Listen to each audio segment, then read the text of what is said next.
અરવલ્લી જિલ્લાના મોડાસાના મદાપુર સ્થિત પ્રાર્થના ગ્લોબલ સૈનિક સ્કૂલમાં એક વિદ્યાર્થીને ક્રૂરતાપૂર્વક માર મારવામાં આવ્યો। પ્લાસ્ટિકની પાઇપ વડે ફટકારતા ઇજાગ્રસ્ત બનેલા વિદ્યાર્થી ધ્રુવીલ દાઉદિયાને તાત્કાલિક 108 એમ્બ્યુલન્સ મારફતે સારવાર અર્થે ખસેડવામાં આવ્યા છે।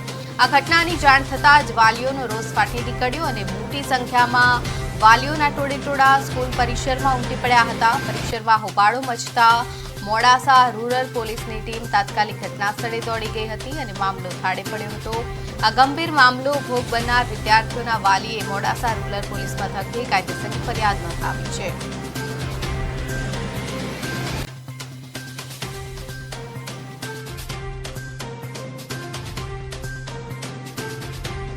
તો એના ટ્રસ્ટી છે પટેલ હરીશભાઈ, તો એને મારા છોકરા પર એવો આરોપ લગાવ્યો છે કે એને પેપર લીક કર્યું છે કે, અને એ પોતે 8મા ધોરણમાં ભણે છે ને કે 7મા ધોરણનું પેપર લીક કર્યું છે। મારો છોકરો કહે છે, પગે લાગીને કહે છે કે સર મેં નથી કર્યું, કે તમે સીસીટીવી કેમેરા ચેક કરો।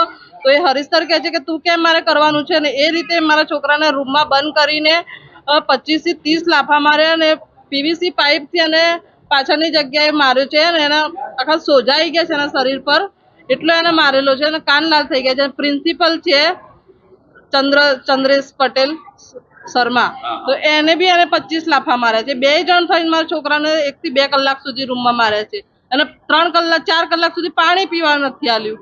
એ પોતે ઊભો નથી રહી શકતો, ચક્કર આવે છે એને, એટલો નિર્દય રીતે એને મારેલો છે। સવારે 11 વાગ્યાના સમયે ટ્રસ્ટી છે પ્રાર્થના ગ્લોબલના હરીશભાઈ પટેલ, જેઓએ બરાબર ફોન કરીને એમ કીધું કે તમારા છોકરાએ પેપર લીક કર્યું છે 7મા ધોરણનું, તો તમે તાત્કાલિક સ્કૂલમાં આવો। એટલે અમે સ્કૂલમાં ગયા હમણાં કલાક પહેલાં, તો ત્યાં મારા છોકરાને નિર્દય બિલકુલ એમ જેમ આતંકવાદી પકડ્યો ATS વાળાએ, એવો મારા છોકરાને હરીશભાઈ પટેલ અને પ્રાર્થના ગ્લોબલ સૈનિક સ્કૂલના પ્રિન્સિપાલ ચંદ્રસેન પટેલે, એના બાદ બી એક છોકરી છે જે 7મા ધોરણમાં પડે વૈધવી, એને મારા છોકરાને 15 લાફા માર્યા છે।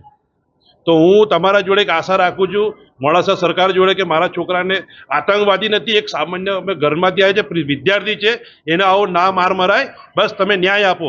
જો મારવા બાબતે મને બહુ ખ્યાલ નથી, પણ બાળકે બે પેપર ચોર્યા હતા, 2 સબ્જેક્ટના પેપર પ્રિન્સિપલની ઓફિસમાં જઈને ચોર્યા હતા। એને ચોરી અને બીજા બાળકને આપ્યું છે।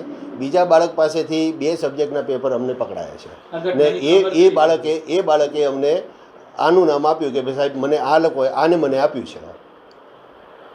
સીસીટીવી કોઈ આધાર પુરાવા ખરા? જુઓ સાહેબ, સૈનિક સ્કૂલ છે નવી, મને હમણાં જ નવી પરમિશન મળી છે, એટલે એમાં સીસીટીવી હશે તો બી મને બહુ આઈડિયા નથી। કયા ધોરણમાં હતો અને કયા ધોરણના? એ 8મા ધોરણનો બાળક હતો અને એને 7મા ધોરણના બાળકને પેપર આપ્યા હતા।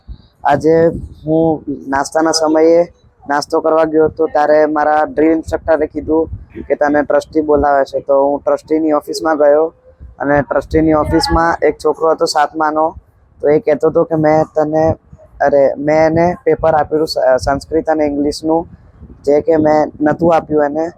પછી મેં સરને કીધું કે તમે સીસીટીવી ચેક કરો, તો એ કહે છે કે તે મને ખરીદી નથી રાખ્યો, તું કોઈ હોતો નથી મને કહેવાવાળો। અને પછી 20-25 લાફા માર્યા છે, દંડા માર્યા છે અને છોરી જોડે લાફા મરાવડાયા છે।